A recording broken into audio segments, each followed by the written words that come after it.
Bottom জালি top জালি সুন্দরভাবে ঢালাই কাস্টিংটা ক্লিয়ার কাভারিং ঠিক রাখতে হয়, অবশ্যই আপনাদের এরকম চেয়ারগুলো ব্যবহার করতে হবে। ছাদে যে বলকগুলো ব্যবহার করা হয়, তো সেই বলকগুলা ছাদে যদি লেভেল ঠিক না থাকে তাহলে কিন্তু আপনার প্রত্যেকটা বলকে প্রেসারগুলা পড়বে না।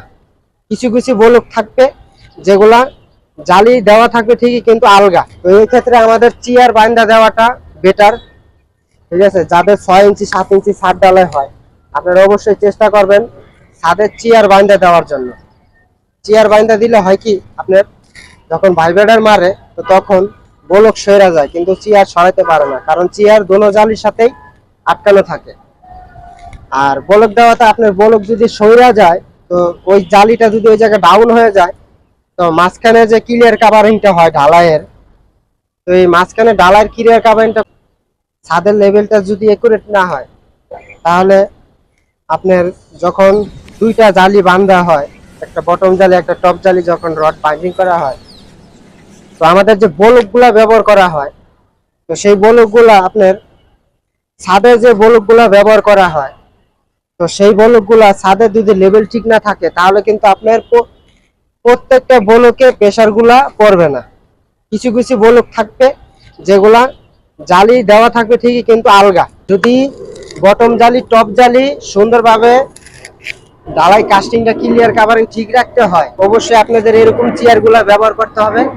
এবং কি ছাদ যদি সুন্দর লেভেল না হয় তাহলে কিন্তু আপনার ওই বলকটা রডের প্রেসার পাবে না।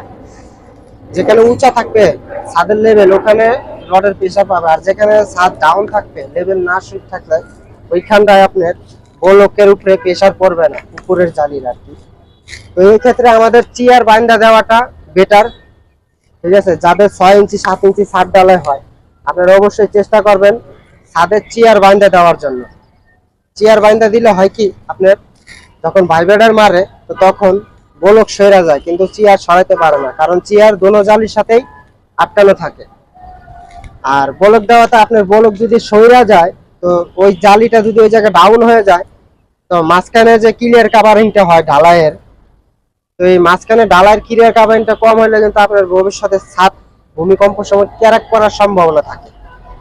তো এই ক্ষেত্রে আমাদের প্রত্যেকটা ছাদেই যারা নির্মাণ কাজ করাইতেছেন অবশ্যই চেষ্টা করবেন যাদের 5 ইঞ্চি ঢালাইয়ের উপরে 6 ইঞ্চি বা 7 ইঞ্চি অবশ্যই চেয়ার ব্যবহার করবেন, কারণ চেয়ারে আপনার রডের দুই জালির কাস্টিংটা ঠিক রাখে। আর বলক হয়েছে কি, বলক ভাইব্রেটর মারলে বলক যেখানে আলগা বলক থাকে বড় বলক গুলা হয় ওই বলক গুলা পড়ে যায়।